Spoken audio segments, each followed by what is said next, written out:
Today we're going to talk about working effectively in groups. Working collaboratively is a fact of life. Whether you're at home, school, or work, almost none of us work completely alone anymore. Today we're going to look at what makes up a team, the characteristics of effective teams, what makes a good leader, the difference between being a leader and being a boss, and yes, there is a big difference, and what makes good teams tick, positive relationships, and positive reinforcement. Let's start with the team itself. What is a team?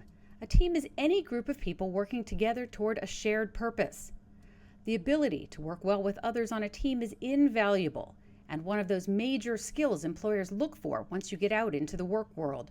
Start mastering those skills now. They'll serve you well in college too. So what makes a team effective? There are a couple of major factors. It starts with a goal, something to work toward. Next, you'll need to work together to make decisions. That doesn't mean individuals don't get opinions. It just means that in the end, decisions need to be made as a group. This works best in a relaxed atmosphere where everyone can feel included. And all of the members of the team need to be responsible for making sure everyone is included in the group and that everyone feels that their opinions are valued. That means respecting others and their ideas, sharing those ideas and solutions, and building trust within a group. Shared leadership is one way to do this. Let everyone who wants to have the chance to take the reins at one point or another. Okay, so now we've established that leadership is important, but what does it take to be a good leader? Most often, good leaders are extroverts, people.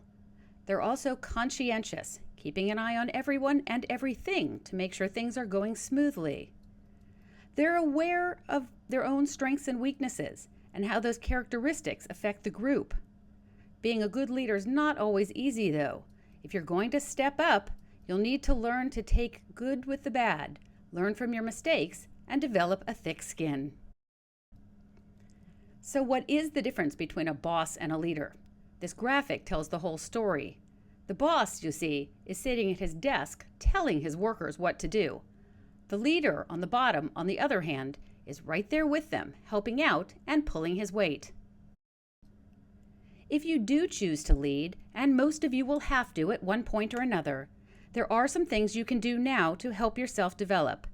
Having a positive view toward others is the first step. Realize that no man is an island. You're not likely to be a success if your team is not succeeding. Use positive reinforcement. Encourage your teammates and praise their efforts. It's like the old saying, you attract more bees with honey than with vinegar. Celebrate successes. A true leader knows that the success of others is good for the whole team. And talk. An open door policy and casual conversation helps people feel like their contributions matter.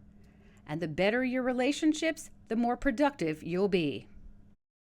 So to reiterate, what makes an effective team?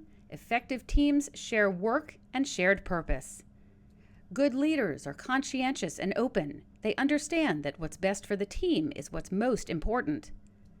Be a leader, not a boss. Bosses command. Leaders lead. Make sure your team knows you have their back. And the bottom line on all group work, whether it's college or career, when you work together, everyone wins.